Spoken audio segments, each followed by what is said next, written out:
నమస్కారం vision news కి స్వాగతం. ఈనాటి వార్తలు. మంగళవారం సచివాలయంలో P4 పై ముఖ్యమంత్రి వీడియో కాన్ఫరెన్స్ ద్వారా ఎమ్మెల్యేలు, ప్రజాప్రతినిధులు, అధికారులతో సమీక్ష చేశారు.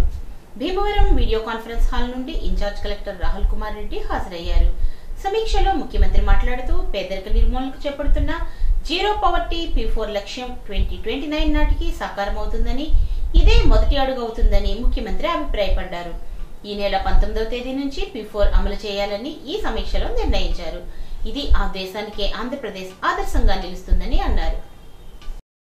భీమవరం మండలం డేగాపురం నుండి కొమరాడ రోడ్డు పనులకు రాష్ట్ర public accounts committee chairman, Bhimavaram Janasena MLA Pulaparthi Ramanjaneyulu శంకుస్థాపన చేశారు.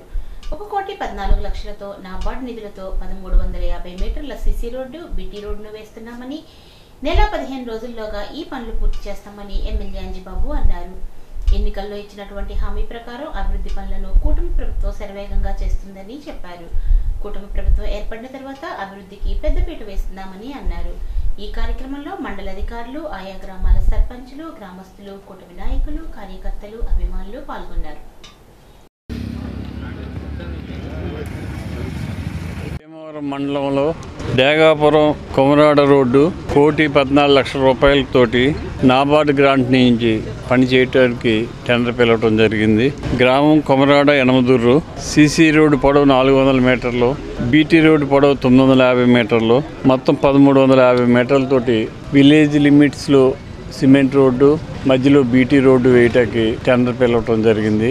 గత ఎంతో కాలం నుంచి ఈ ప్రాంతవాసులు మాకు రోడ్డు లేదు, చాలా ఇబ్బంది పడుతున్నామని చెప్పి వారు మా దృష్టికి రావటం, దాన్ని మేము ప్రభుత్వం దృష్టికి తీసుకువెళ్ళటం, నాబార్డు ఫండ్స్లో ఈ పని చేయటం, ఈ ప్రాంతవాసులకి ఎలందూరు రోడ్డు నుంచి కొమరాడు వరకు కూడా రోడ్ కంప్లీట్ అవుతుంది. దీనివలన ఈ లింక్ రోడ్డు భీమవరం నుంచి గొలవంతెపల్లి రోడ్డు కనెక్షన్ నుంచి ఇటు ఎల్వీఎన్పురం వెళ్ళడానికి కూడా లింక్ కనెక్షన్ ఏర్పడుతుంది.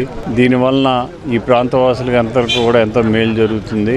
నెల 15 రోజుల్లో పని పూర్తి చేసి చెప్తామని చెప్పి కాంట్రాక్టర్ గారు తెలియజేశారు. దీన్ని వెంటనే పనిచేసి ఈ ప్రాంతవాసులు మధ్యలో ఉన్న బీటీ రోడ్ని సీసీ రోడ్డు కింద మార్చమని అడుగుతున్నారు. దాని మీద ప్రభుత్వం దృష్టికి కూడా తీసుకువెళ్ళి ఏదైనా అవకాశం ఉంటే చేయటానికి వీలైతే చేసి పెడతామని కూడా తెలియజేస్తాను. కొమరాడ డేగాపురం రోడ్డు 114 లక్షలతోటిని, యనమదూరు దిర్సుమరు వయ్య యనమదూరు హరిజనవాడ మీదకి వెళ్ళేది 1,80,00,000 రూపాయలతోటిని, తోకతిప్ప కొత్త పూసలమూరు 71 లక్షలతోటిని, మొత్తం ఈ 3 రోడ్లు కూడా నాబార్డులో శాంక్షన్ అయినాయి. డేగాపురం కొమరాడ రోడ్డు శంకుస్థాపన చేస్తాం. మిగతా 2 రోడ్లు కూడా 2 రోజుల్లో శంకుస్థాపన చేసి ఈ 3 రోడ్లు కూడా పూర్తి చేస్తామని చెప్పి సీఎం సహాయ నిధి వైద్యపరంగా ఎంతో ఉపయోగపడుతుందని, ఆపదలో ఉన్న వారికి సకాలంలో చికిత్స కోసం అందిస్తున్న నిధులను సద్వినియోగం చేసుకోవాలని రాష్ట్ర public accounts committee chairman, Bhimavaram MLA Pulaparthi Ramanjaneyulu అన్నారు. భీమవరం ఎమ్మెల్యే క్యాంప్ కార్యాలయంలో నియోజకవర్గంలోని 24 మంది లబ్ధిదారులకు 15,68,313 రూపాయల చెక్కులను అందించారు.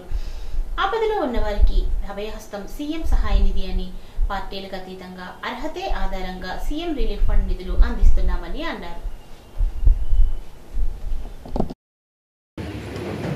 మన భీమవరం నియోజకవర్గంలో ముఖ్యమంత్రి సహాయ నిధి నుంచి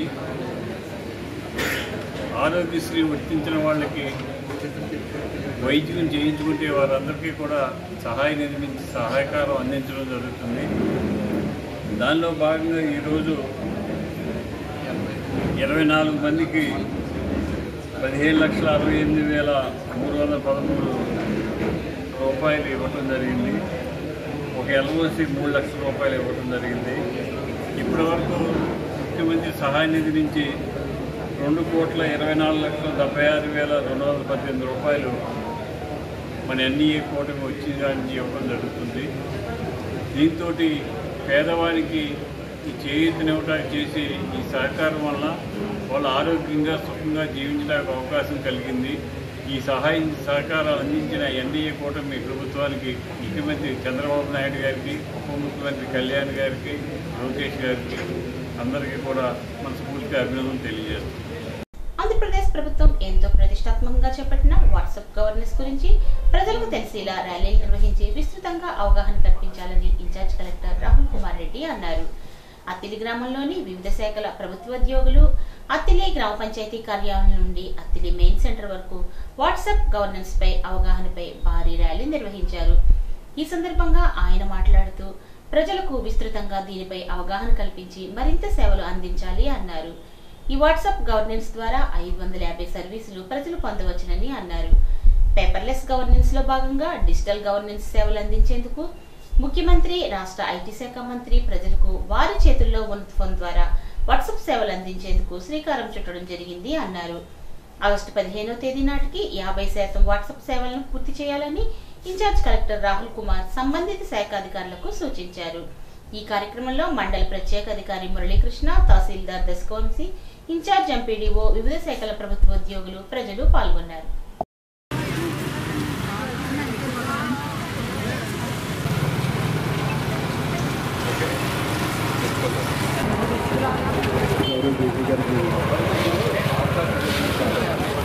అత్తిలి గ్రామ ప్రజలందరికీ తెలియజేయడం ఏమనగా ఆంధ్రప్రదేశ్ రాష్ట్ర ప్రభుత్వం వారు ర్యాలీలో మా గ్రామ పంచాయతీ సచివాలయ సిబ్బంది అందరూ కూడా మేము ముందుకు వస్తున్నాము.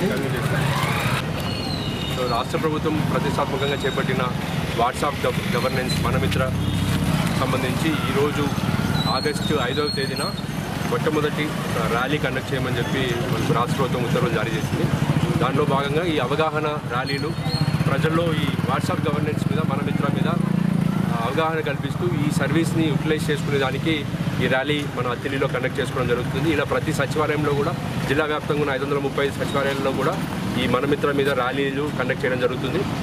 దీంట్లో దాదాపు 550 సర్వీసెస్ మనము వాట్సాప్ ద్వారా ఇస్తున్నాము. పేపర్లెస్ గవర్నెన్స్, డిజిటల్ గవర్నెన్స్లో భాగంగా మన గౌరవ ముఖ్యమంత్రి వర్యులు, రాష్ట్ర హెచ్ఆర్డీ మినిస్టర్, ఐటీ మినిస్టర్ గారు ఈ ఇనిషియేటివ్ టేకప్ చేసి ప్రజలకి అందుబాటులో అన్ని సర్వీసెస్ని జస్ట్ వాట్సాప్ ద్వారా, ఎందుకంటే ఇప్పుడు వాట్సాప్ అనేది చాలా పెద్ద ఎత్తున ప్రతి ఒక్క పౌరుడికి వాట్సాప్ ఉంటుంది. వాళ్ళ చేతుల మీదుగా ఉన్న ఫోన్ల నుంచి ఎలాంటి సర్వీస్ అయినా, ముఖ్యంగా రెవెన్యూ సర్వీస్ అయినా, పంచాయతీరాజ్ అయినా, మున్సిపల్ సర్వీస్ అయినా, రకరకాల సర్వీసెస్ అన్నీ కూడా వాట్సాప్ ద్వారా పొందవచ్చు. దానికి సంబంధించి అవగాహన కార్యక్రమం చేపట్టడం జరుగుతుంది. ముఖ్యంగా జిల్లాలో చూసుకుంటే ఇప్పటి వరకు దాదాపు 2000 అప్లికేషన్స్ వాట్సాప్లో రావడం జరిగింది. దీనికి కనీసము మనకు వస్తున్న అప్లికేషన్స్లో కనీసం 50% నెక్స్ట్ 10 రోజుల్లో వాట్సాప్ ద్వారా చేపట్టే విధంగా చర్యలు తీసుకోవడం జరుగుతుంది. దీంట్లో సచివాలయ సిబ్బంది, ఎంపీడీఓలు, కమిషనర్లు, తహసీల్దార్లు, ముఖ్యంగా మండల లెవెల్ అధికారులు ప్రజలందరికీ కూడా అవేర్నెస్ కల్పించి వాట్సాప్ ద్వారా ఇస్తున్న సేవలందరినీ ప్రజల్లోకి తీసుకెళ్తే ఖచ్చితంగా కూడా paperless governance, digital governance, good గవర్నెన్స్లో భాగంగా ఇది ముందుకు తీసుకెళ్ళడం జరుగుతుంది. ముఖ్యంగా పశ్చిమ గోదావరి జిల్లాలో ఈ వాట్సాప్ గవర్నెన్స్ని ముఖ్యంగా ఫోకస్ చేసుకొని ఆగస్టు 15వ తేదీ కల్లా నెక్స్ట్ 10 డేస్లో 50% వరకు సర్వీసెస్ అన్నింటినీ కూడా మనం, అంటే అప్లికేషన్స్ ఏవైతే సచివాలయాలకు వస్తాయో వాటన్నింటినీ కూడా వాట్సాప్ ద్వారా ప్రజలకు ఎలా చేయాలి ఏంటి అనేది కూడా నేర్పించుకుంటూ వాళ్ళలో ఇది ఒక అలవాటుగా తయారు చేయడం జరుగుతుంది. సో దానికి సంబంధించి ఈ ర్యాలీ కండక్ట్ చేయడం జరుగుతుంది.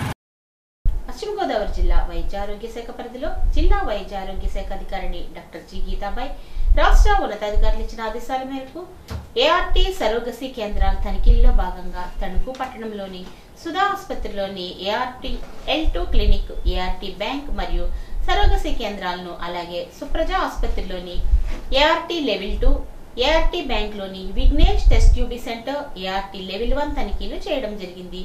ఈ సందర్భంగా గీతాబాయ్ ఏఆర్టీ క్లినిక్ నిర్వహణ కోసం ఏర్పాటు చేసిన వివిధ విభాగాలను పరిశీలించారు. తదుపరి సచివతి నర్సింగ్ హోమ్ మరియు భాగ్యశ్రీ ఆసుపత్రిలో స్కానింగ్ సెంటర్లను కూడా ఆకస్మికంగా తనిఖీ నిర్వహించారు. పశ్చిమ గోదావరి జిల్లా వైద్య ఆరోగ్య శాఖ పరిధిలోని అధికారిని డాక్టర్ జి గీతాబాయ్ పిప్పరా ప్రాథమిక ఆరోగ్య కేంద్రాన్ని ఆకస్మికంగా తనిఖీ చేశారు. ఈ సందర్భంగా ప్రతి నెల మొదటి మంగళవారం నిర్వహించే ఆశా డే కార్యక్రమం సందర్భంగా పిప్పరా ఆరోగ్య కేంద్రంలో జరుగుతున్న కార్యక్రమాలను ఉద్దేశించి అధికారిని మాట్లాడుతూ కిల్కారీ సేవలు వినియోగం, ఆశా కార్యకర్తలు అందించవలసిన మాతా శిశు సంరక్షణ సేవలు, ఆరోగ్య విద్య బోధన తదితర అంశాలపై సమీక్ష చేశారు. తదుపరి ఆరోగ్య కేంద్రంలోని సిబ్బంది హాజరు, ఓపీ నమోదు, మందుల అందుబాటు, ఈహెచ్ఎస్ నమోదు, అబా ఐడీలు, ఈఈసీ గోడపత్రికల ప్రదర్శన తదితర విషయాలను కూడా పరిశీలన చేశారు. పాలకోడేరు మండలం మోగల్లు గ్రామంలోని అల్లూరు సీతారామరాజు జిల్లా పరిషత్ ఉన్నత పాఠశాలను మంగళవారం ఇన్ఛార్జ్ కలెక్టర్ రాహుల్ కుమార్ రెడ్డి ఆకస్మికంగా సందర్శించారు. పాఠశాలలోని అటల్ టింకరింగ్ ల్యాబ్ లో ఎలక్ట్రానిక్ మిషన్లు, 3D printer, welding machine, soldering tools తదితర సైన్స్ యంత్ర పరికరాలను పరిశీలించారు. ఈ సందర్భంగా ల్యాబ్లోని ఎలక్ట్రానిక్, సైన్స్, బోధనా పరికరాలు పనితీరు, వాటి ఉపయోగాలను ఉపాధ్యాయులు, విద్యార్థులు కూడా ఆయనకు వివరించారు. రోజువారీ విద్యా బోధనలో ఎలక్ట్రిక్ యంత్రాలు, బోధనా సామాగ్రి విద్యార్థులకు ఏ విధంగా ఉపయోగపడుతున్నది అడిగి తెలుసుకున్నారు. ఈ సందర్భంగా SSA project officer Shyam Sundar, పాల్గొనే తహసీల్దార్, ఎంఈఓ, ఇన్ఛార్జ్ హెచ్ఎం తదితరులు పాల్గొన్నారు. అత్తిలి మండలంలోని కేఎస్గట్ గ్రామంలో పొలం పిలుస్తోంది కార్యక్రమాన్ని నిర్వహించారు. ఈ కార్యక్రమంలో రైతులందరూ తప్పనిసరిగా ఈ పంట నమోదు చేయించుకోవాలని కోరారు. రైతులు ఏ రకాలు ఊడ్చాలో ఆ రకాల వివరాలను వ్యవసాయ సహాయకులు తెలియచేయాలని అన్నారు. రైతులందరూ విధిగా పంటల బీమా కూడా చేయించుకోవాలని అన్నారు. ఈ కార్యక్రమంలో వ్యవసాయ అధికారి కె రాజేష్, వ్యవసాయ సహాయకులు, కూటమి నాయకులు తదితరులు, మెంతు రాజ్ కుమార్, రైతులు, గ్రామ నాయకులు పాల్గొన్నారు. అప్పుడే పుట్టిన బిడ్డకు తల్లిపాలను పట్టించడం ద్వారా రోగనిరోధక శక్తిని పెంచవచ్చునని ఐసిడిఎస్ సిడిపిఓ శ్రీలక్ష్మి అన్నారు. అత్తిలి మండలం బల్లిపాడు గ్రామంలో జరిగిన తల్లిపాల వారోత్సవాల్లో ఆమె పాల్గొన్నారు. తల్లిపాల వల్ల బిడ్డకు ఊబకాయం, మధుమేహం వంటి వ్యాధులను కూడా దూరం చేయవచ్చునని, తల్లిపాలతో తల్లి బిడ్డల అనుబంధం కూడా పెంపొందుతుందని తెలిపారు. ఐసిడిఎస్ పర్యవేక్షకురాలు శ్రీదేవి మాట్లాడుతూ బిడ్డకు 6 నెలల వరకు తప్పనిసరిగా తల్లిపాలనే పట్టించాలని కోరారు. Attili SVSS arts and science కళాశాల సంఘ సర్వసభ్య సమావేశం కళాశాల ప్రాంగణంలో నిర్వహించారు. పాలకవర్గ అధ్యక్షులుగా దసం గోవిందరావు, ఉపాధ్యక్షులుగా బుద్ధరాతి భరణి ప్రసాద్, కార్యదర్శిగా మద్దాల వెంకటేశ్వరరావు, సహాయ కార్యదర్శి దిరిశాల సూర్యప్రభాకర్ రావు, కోశాధికారిగా ఎడ్లపల్లి భద్రం ఏకగ్రీవంగా ఎన్నికయ్యారు. 36 మందిని పాలకవర్గ సభ్యులుగా ఎన్నుకొన్నారు. కళాశాల principal B V Ramanamurthy, P Sriram Sharma, పాఠశాల ప్రిన్సిపల్ శబన ఈ కార్యక్రమంలో పాల్గొన్నారు. అవుట్ సోర్సింగ్ ఇంజనీరింగ్ కార్మికుల సమస్యలను పరిష్కరించేందుకు ప్రభుత్వం సానుకూలంగా ఉందని తణుకు ఎమ్మెల్యే అర్మిలి రాధాకృష్ణ అన్నారు. ఇటీవల తమ సమ్మెకు స్పందించి జీతాలు పెంచినందుకు తణుకు మున్సిపాలిటీ ఇంజనీరింగ్ కాంట్రాక్ట్ కార్మికులు మంగళవారం ఎమ్మెల్యేను కలిసి కృతజ్ఞతలు తెలిపారు. ఈ సందర్భంగా రాధాకృష్ణ మాట్లాడుతూ కార్మికుల సంక్షేమానికి కూటమి ప్రభుత్వం కట్టుబడి ఉందని, తెలుగుదేశం పార్టీ హయాంలోనే మున్సిపాలిటీలో చేస్తున్న అవుట్ సోర్సింగ్ కార్మికుల వేతనాలు 10,000 నుంచి 13,000కు పెంచడం జరిగిందని అన్నారు. అందుకు అనుగుణంగానే ఈ వేతనాలను 3,000 రూపాయలు పెంచినట్లు చెప్పారు. తణుకు పట్టణంలో సుమారు 57 మంది ఇంజనీరింగ్ కార్మికుల వేతనాలను పెంచినట్లు చెప్పారు. ఉద్యోగుల పట్ల కూటమి ప్రభుత్వం అండగా ఉంటుందని, అంతేకాకుండా వారి కుటుంబాలకు కూడా సంక్షేమ పథకాలు అందించడానికి ప్రభుత్వం చర్యలు తీసుకుంటుందని తెలియజేశారు.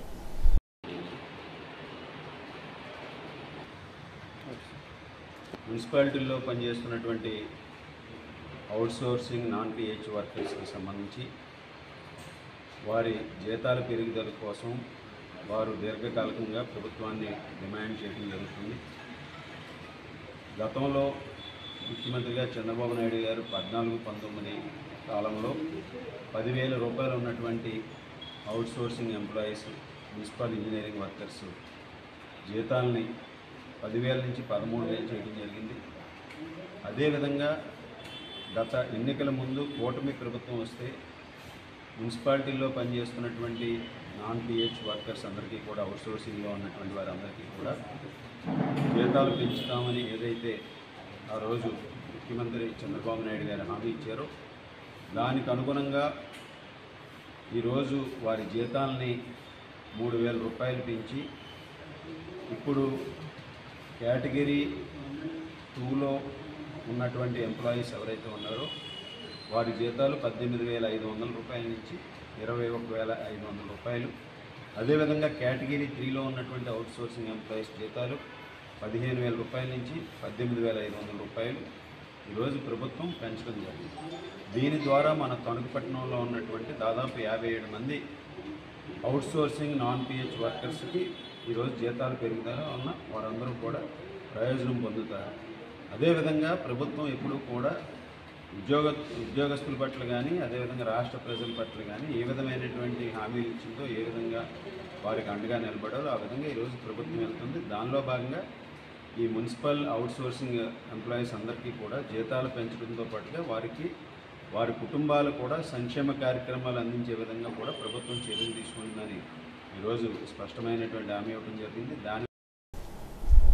విద్యుత్ స్మార్ట్ మీటర్లు బిగించడం, ట్రూ అప్ ఛార్జీలు పెంచడం విరమించుకోవాలని రాష్ట్ర ప్రజా సంఘాల నాయకులు బి బలరాం, కోనాల భీమారావు ప్రభుత్వాన్ని డిమాండ్ చేశారు. మంగళవారం స్థానిక నరేంద్ర సెంటర్లో ప్రజావేదిక అపార్ట్మెంట్ స్వచ్ఛంద సంఘాల ఆధ్వర్యంలో విద్యుత్ స్మార్ట్ మీటర్లు, ట్రూ అప్ ఛార్జీలు, విద్యుత్ భారాలకు వ్యతిరేకంగా నిరసన ధర్నా జరిగింది. ఈ సందర్భంగా జరిగిన సభను ఉద్దేశించి బలరాం, కోనాల భీమారావులు మాట్లాడుతూ అదానీతో గత ప్రభుత్వం చేసుకున్న ఒప్పందాలపై పోరాటం చేసిన టీడీపీ నేడు అధికారంలోకి వచ్చాక ఎందుకు అమలు చేస్తోందని ప్రశ్నించారు. నారా లోకేష్ స్వయంగా స్మార్ట్ మీటర్లు పగలగొట్టమని చెప్పి నేడు ఎందుకు బిగుస్తున్నారు అని ప్రశ్నించారు. గతంలో కూడా టీటీపీ ప్రభుత్వం విద్యుత్ ఛార్జీల పెంపుదల వల్లే అధికారం కోల్పోయిందన్న సంగతి మరువరాదు అన్నారు. ఈ కార్యక్రమంలో సికిలే పుష్పకుమారి, బొద్దాని నాగరాజు, పివి ప్రతాప్, అడ్డగర్ల అజయ్ కుమారి, గుబ్బల గోపి, అమ్మిరాజు తదితరులు పాల్గొన్నారు.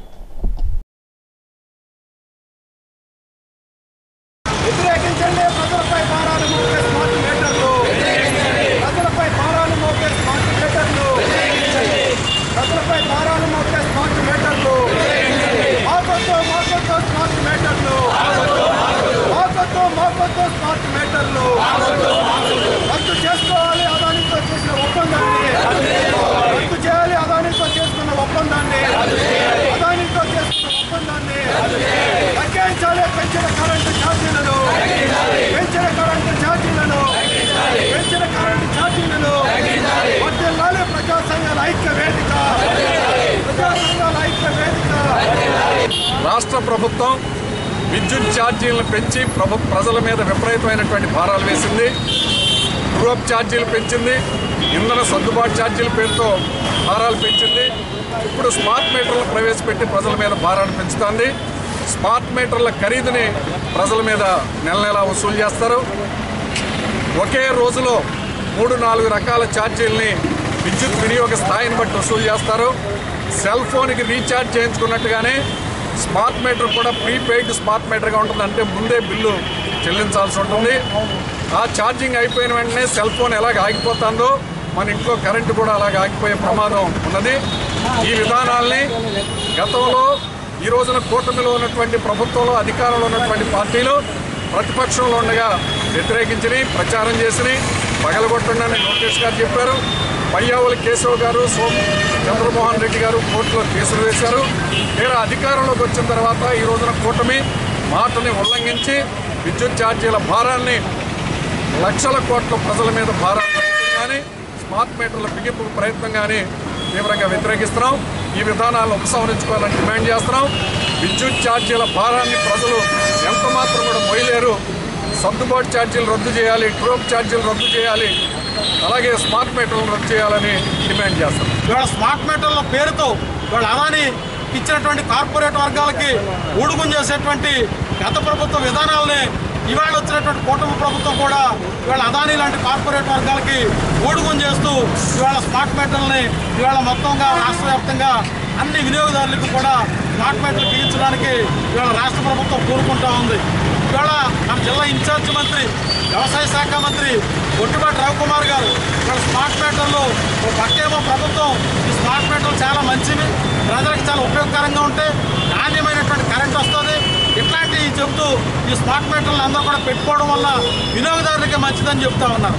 మరో పక్క ఇన్ఛార్జ్ మినిస్టర్ గొట్టిపాటి రవికుమార్ గారు ఈ స్మార్ట్ మీటర్ని రైతాంగం పంపు చెట్లకి ఏమాత్రం కూడా వ్యవసాయ పంపు చెట్లకి ఈ స్మార్ట్ మీటర్లు పెట్టబోము, రైతుల పైన ఎలాంటి భారాలు పడలేము, స్మార్ట్ మీటర్లు రైతులకు పెట్టడం, మీరు ఏ విధమైనటువంటి ఆందోళన దిగులు చెందొద్దని చెప్పి మరో పక్క ఆయన ప్రకటన చేస్తూ ఉన్నాడు. మరి నిజానికి ప్రభుత్వం చెప్తున్నట్టు, అధికారులు చెప్తున్నట్టు ఈ స్మార్ట్ మీటర్లు నిజంగా ప్రజలకు మేలుకరమైనవి అయితే, ప్రజలకు ఉపయోగపడేది అయితే, ప్రజలకు నష్టాన్ని కలిగించలేనటువంటిది అయితే ఇక్కడ ముందుగా పెట్టాల్సింది రైతులకి, వ్యవసాయ పంపు చెట్లకి ముందుగా స్మార్ట్ మీటర్లు పెట్టాలి.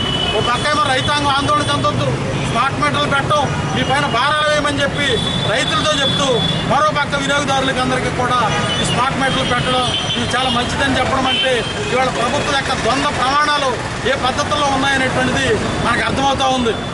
తణుకు మున్సిపాలిటీ పరిధిలోని urban health centre, NGO colony మరియు ప్రాథమిక ఆరోగ్య కేంద్రం వేల్పూర్ వద్ద medical officers doctor Prithviraj, doctor Kishore ఆధ్వర్యంలో నిర్వహించిన ఆశా డే కార్యక్రమంలో జిల్లా అసిస్టెంట్ మలేరియా ఆఫీసర్ నాగబాబు పాల్గొన్నారు.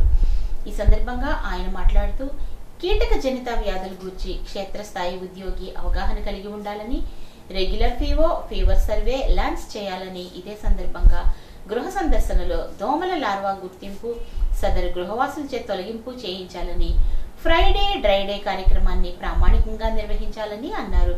ఈ కార్యక్రమంలో sub unit officer Venkateswararao, community health officers, village health సెక్రటరీలు, హెల్త్ అసిస్టెంట్లు, ఆశా కార్యకర్తలు పాల్గొన్నారు.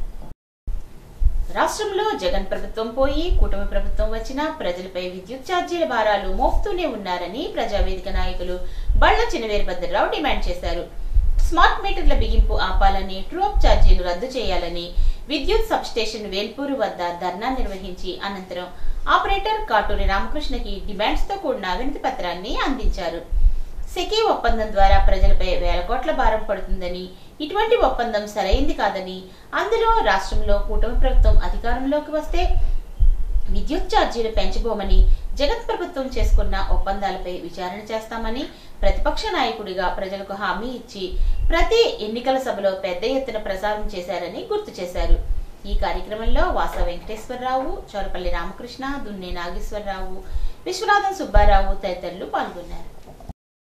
ప్రజా సంఘాల ఐక్యవేదిక రాష్ట్ర ప్రభుత్వాన్ని స్మార్ట్ మీటర్లకు వ్యతిరేకంగా మంగళవారం నాడు ఇరగవరం మండలం తహసీల్దార్ కార్యాలయం ముందు ఆధ్వర్యంలో ధర్నా నిర్వహించి తహసీల్దార్కు అబ్బా మెమరాండాన్ని అందజేశారు. ఈ సందర్భంగా కామన మునిస్వామి మాట్లాడుతూ కూటమి ప్రభుత్వం ప్రతిపక్షంలో ఉన్నప్పుడు స్మార్ట్ మీటర్లను వ్యతిరేకించి ఇప్పుడు స్మార్ట్ మీటర్ల బిగింపును ప్రోత్సహిస్తోందని అన్నారు. ప్రజలపై విద్యుత్ భారం పెంచమని చెప్పిన ప్రభుత్వం సంవత్సర కాలంలో 3,000 కోట్ల భారం వేశారని అన్నారు. ప్రజలపై ఇది చాలా పెద్ద భారమని, వైఎస్ఆర్సీపీ ప్రభుత్వం అధికారంలో ఉన్నప్పుడు 9 పర్యాయాలు కరెంటు ఛార్జీలు పెంచి ప్రజలపై 32,000 కోట్ల భారాన్ని వేశారని మునిస్వామి అన్నారు. ఈ కార్యక్రమంలో ప్రజావేదిక సంఘ నాయకులు ఇల్లంద ప్రపతి, సత్యనారాయణ, జుత్తిగ రామాంజనేయులు, పిల్లి కోటేశ్వరరావు, దంపపోయిన కనకేశ్వరరావు, గుత్తల శివయ్య, గుబ్బల హరి, కడలి ఏడుకొండలు, దిద్దే గంగయ్య, పాలా వెంకటేశ్వర్లు తదితరులు పాల్గొన్నారు. స్మార్ట్ మీటర్ ఒప్పందాన్ని రద్దు చేయాలి స్మార్ట్ మీటర్ ఒప్పందాన్ని, ఆదానితో స్మార్ట్ మీటర్ ఒప్పందాన్ని కూటమి ప్రభుత్వం ఎన్నికల ముందు ఇచ్చిన హామీలను అమలు చేయాలి. కూటమి ప్రభుత్వం ఎన్నికల ముందు ఇచ్చిన హామీలను ఈరోజు రాష్ట్ర వ్యాప్తంగా ప్రజలపై విద్యుత్ భారాలు పెంచిన దానికి నిరసనగా, అదేవిధంగా ప్రతి ఇంటికి, ప్రతి షాపుకు, అలాగే ప్రభుత్వ కార్యాలయాలకి స్మార్ట్ మీటర్లు బిగిస్తున్నారు. వీటిని కూడా నిలుపుదల చేయాలని ప్రజావేదిక ఆధ్వర్యంలో ఇవాళ రాష్ట్ర వ్యాప్తంగా ప్రభుత్వ కార్యాలయాల ముందు, అలాగే సబ్స్టేషన్ల ముందు మరి ప్రజావేదిక ఆధ్వర్యంలో ప్రజలంతా కూడా నిరసనలు తెలియజేయడం జరుగుతుంది. ఇవాళ స్మార్ట్ మీటర్లు ఎందుకనేది ఇవాళ మేము ప్రశ్నిస్తున్నాం. ప్రజలపై ఎందుకు భారాలు వేయాలని అడుగుతున్నాం. ఇవాళ గతంలో ఉన్న వైఎస్ఆర్ పార్టీ 9 సార్లు 32,000 కోట్ల రూపాయలు మరి ప్రజలపై కరెంట్ ఛార్జీలు పెంచి భారాన్ని మోపితే, ఇవాళ కూటమి ప్రభుత్వం ఎన్నికల ముందు మేము అధికారంలోకి వస్తే ₹1 కూడా మేము విద్యుత్ ఛార్జీలు పెంచమని ఎన్నికల మేనిఫెస్టోలో పెట్టి ఇవాళ అధికారంలోకి వచ్చిన తర్వాత విద్యుత్ ఛార్జీలు పెంచడానికి ప్రయత్నాలు చేస్తుంది. అదేవిధంగా ఇవాళ స్మార్ట్ మీటర్ల పేరుతో ఆదానితో ఒప్పందం పడి ఇవాళ 1,27,000 కోట్ల రూపాయలు ఇవాళ ప్రజలపై స్మార్ట్ మీటర్ల భారాన్ని వేయడం జరిగింది. ఈ స్మార్ట్ మీటర్లు అవసరమా అని మేము అడుగుతున్నాం. ఆంధ్రప్రదేశ్ వర్కింగ్ జర్నలిస్టుల యూనియన్ పిలుపు మేరకు డిమాండ్స్ డే ఉండి మండల కార్యాలయం వద్ద నుండి ప్రెస్ క్లబ్ సభ్యులు నిరసన తెలియజేసి ఉండి ఇన్ఛార్జ్ తహసీల్దార్ రత్నాకర్కు వినతి పత్రం అందజేశారు. ఈ సందర్భంగా క్లబ్ సెక్రటరీ చిట్టూరి జోషి మాట్లాడుతూ అక్రిడేషన్లను పాతవి పొడిగించడం మాని కొత్తవి తక్షణమే అందించాలని డిమాండ్ చేశారు. ఉండి ప్రెస్ క్లబ్ అధ్యక్షులు కృష్ణమోహన్ మాట్లాడుతూ గత ప్రభుత్వం వ్యవహరించిన తీరుని ప్రస్తుత ఎన్డీఏ కుటుంబ ప్రభుత్వం అమలుపరుస్తోందని, ఈ విధానాన్ని సవరించుకోవాలని సూచించారు. సీనియర్ జర్నలిస్ట్ బంగారం మాట్లాడుతూ జర్నలిస్టులకు గతంలో ఎన్నో అవసరాలు తీర్చిన ముఖ్యమంత్రి చంద్రబాబు ఇప్పుడు జర్నలిస్టుల విషయంలో ముఖం చాటేస్తున్నారని అన్నారు. క్లబ్ సభ్యులు శేషపు మణికంఠ మాట్లాడుతూ గత ప్రభుత్వం అక్రిడేషన్ విషయంలో ఏవో చాకులు చూపించి కోత విధించిందని, అటువంటి ఏమీ లేకుండా తక్షణమే అక్రిడేషన్లు మంజూరు చేయాలని డిమాండ్ చేశారు. ఈ కార్యక్రమంలో ప్రెస్ క్లబ్ ఉపాధ్యక్షులు Kaila Raju, senior journalist CH Ratnaraju, Gundugollu Siddhartha, Ravi Naveen తదితరులు పాల్గొన్నారు. ఐక్యత వర్ధిల్లాలి విలేకరుల ఐక్యత వర్ధిల్లాలి విలేకరుల ఐక్యత జర్నలిస్టుల కోరికలు తీర్చాలి జర్నలిస్టుల కోరికలు తీర్చాలి.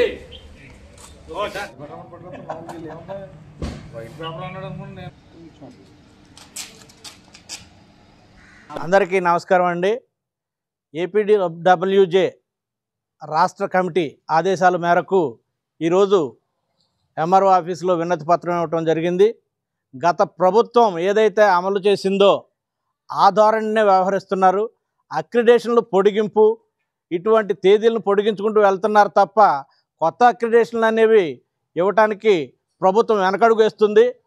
ప్రజలకి ప్రభుత్వానికి వారధిగా నిలిచే మాకు ఇటువంటివి వెనక్కి తీసుకువెళ్ళటం ప్రభుత్వం అంత మంచిది కాదు.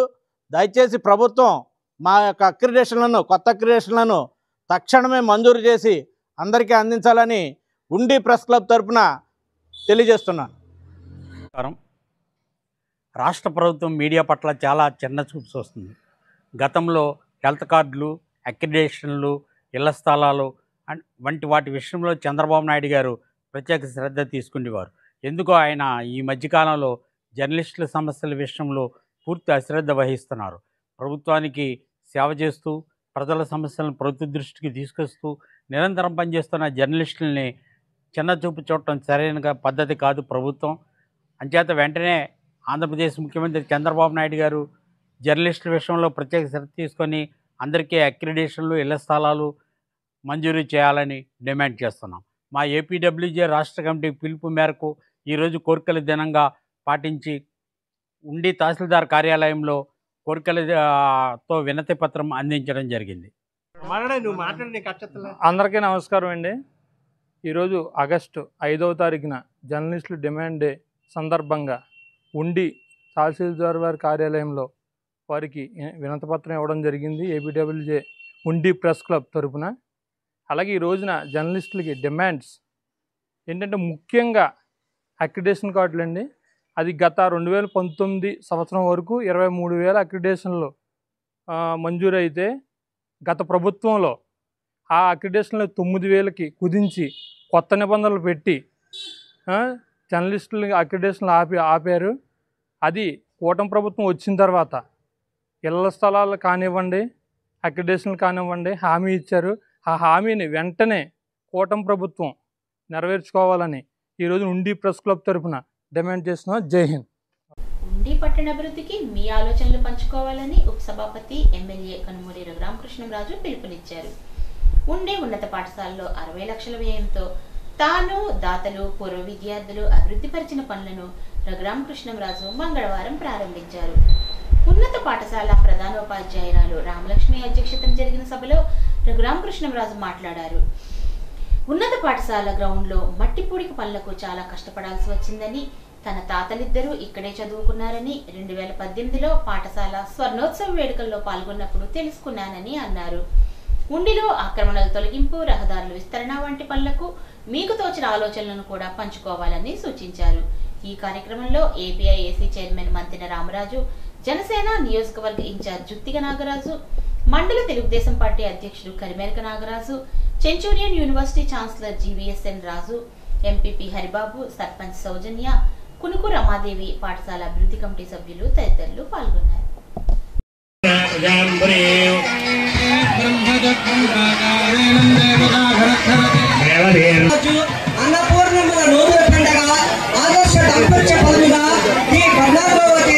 పునరుద్ధరించడానికి దాతలు ఎవరైతే ముందుకు వచ్చారో వారికి సన్మానం చేద్దామనే ఆలోచన గణపతిరాజు గారు నాకు చెప్పిన వెంటనే మనం తప్పకుండా చేద్దామని అంటం జరిగింది. 60 లక్షల రూపాయల వ్యయంతో దీన్ని తిరిగి, ఎందుకంటే 100 సంవత్సరాలు దాటిన స్కూల్ ఇది, ఇంత మంచి గ్రౌండ్ కూడా పెద్దగా చాలా తక్కువ స్కూల్స్ ఉన్నాయి. దీన్ని అందులో మా తాతగారులు కూడా ఇక్కడే చదువుకున్నారు. ఈ చరిత్ర అంతా కూడా 2018లో ఒకసారి నేను ఈ శతవత్సరాల ఫంక్షన్కి అశోక్ గజపతిరాజు గారు ఆయన ముఖ్య అతిథిగా వచ్చారు. అప్పుడు కూడా నేను వచ్చాను ఈ ఫంక్షన్కి. అప్పటి నుంచి అనుకున్నా ఈ స్కూల్ని బాగా అభివృద్ధి చేస్తే, ఇంకా అభివృద్ధి చేస్తే బాగుంటుందని. సో ఇక్కడికి వచ్చిన తర్వాత ఆ పరిస్థితి చూస్తే కొంచెం బాధ అనిపించి యుద్ధ ప్రాతిపదికనే మనం చేయాలి అని మేము అనుకున్న టార్గెట్కి ఒక 20 రోజుల్లో నెల ఆలస్యమైనప్పటికీ, ఎందుకంటే ఏదో తక్కువ లోతు ఉంటుంది, ఆ ఎదురుగుండా పూడ్చాలి అంటే సింపుల్గా అయిపోతుంది అనుకున్నాం. కానీ అది బకాసురుడు భోజనంలాగా కరిమేరకు నాగరాజుకి ఎంతమందిని అప్పచెప్పినా సార్ అన్ని లారీలు ఇచ్చినాయి, 200 లారీలు ఇచ్చారు, కానీ ఇంకో 300 లారీలు పడుతుందనేవాడు. సో అలాగ అదొక ఊబిలాగా, అదొక యజ్ఞంలాగా అది జరిగింది. అది క్రికెట్ అసోసియేషన్ వాళ్ళకి ఇచ్చి ఒక మంచి గ్రౌండ్ డెవలప్ చేయడానికి ఇన్ ప్రిన్సిపల్ ఒప్పుకున్నారు. సో మీరు మొన్నటి వరకు టెంపరీ కమిటీ ఉంది, ఫుల్ ఫ్లెడ్జ్డ్ కమిటీ నిన్న ఏదో నామినేషన్లు అయినాయి, 1-2 రోజుల్లో ఎలక్షన్ కూడా అయిపోతుంది. వాళ్ళకి చెప్పి ఈ జిల్లా స్థాయిలో ఏదైనా క్రికెట్ పోటీలు నిర్వహించుకోవాలి అంటే అనువైన ప్రదేశంగా ఈ ఉండి హై స్కూల్ ప్రాంగణాన్ని వాడాలి అనేది నా కోరిక. ఈ ఫస్ట్ నేను ఇది మొదలుపెట్టినప్పుడు ఒక ఆయన, సార్ నేను డబ్బులు ఇచ్చేస్తాను సార్, నా పేరేమి వద్దు అని చెప్పి ఈ ఊరికి సంబంధం లేని వ్యక్తి ఫస్ట్ దాంతో ప్రారంభించాం. ఆ తర్వాత ఆ ఓల్డ్ స్టూడెంట్స్ మొత్తం అందరూ తలకో చెయ్య వేసి ఏదైతే అనుకున్నామో చివరిలో ఆ ఎన్ఆర్జీఎస్ నిధులతో ఆ లోపలికి అంతా బురదైపోతుందంటే ఆ రోడ్లు అక్కడ. సో ఇంకా ఏది కావాలన్నా ఒక మోడల్ స్కూల్ లాగా ఇది ఉండాలి అనేది ఆకాంక్ష. ఉండే హెడ్ క్వార్టర్ అయినటువంటి ఉండిలో సుమారుగా 108 సంవత్సరాల క్రితం ఈ స్కూల్ ఇక్కడ స్వతంత్రం రాకెట్మే ప్రారంభించడం జరిగింది. దశల వారీగా అభివృద్ధి చెందుతూ వస్తే ఉంటే ఇప్పుడున్నటువంటి స్థానిక శాసనసభ్యులు, అదేవిధంగా గౌరవనీయులు రఘురామకృష్ణరాజు గారి యొక్క ఆదేశాల మేరకు ఆయన ఆధ్వర్యంలో డోనర్స్ అందరూ కలిసి ఈ కార్యక్రమం చేయడానికి ఎప్పుడైతే రఘురామకృష్ణరాజు గారు డిప్యూటీ స్పీకర్ ఆదేశించారో ఆ వెంటనే డోనర్స్ అందరూ కూడా ముందరకు వచ్చి అందరికీ కూడా గ్రామ పెద్దలకు ఉదయపూర్వక ధన్యవాదాలు, నమస్కారాలు తెలియజేసుకుంటా ఉన్నాం. ఈ వార్తలకు స్వల్ప విరామం.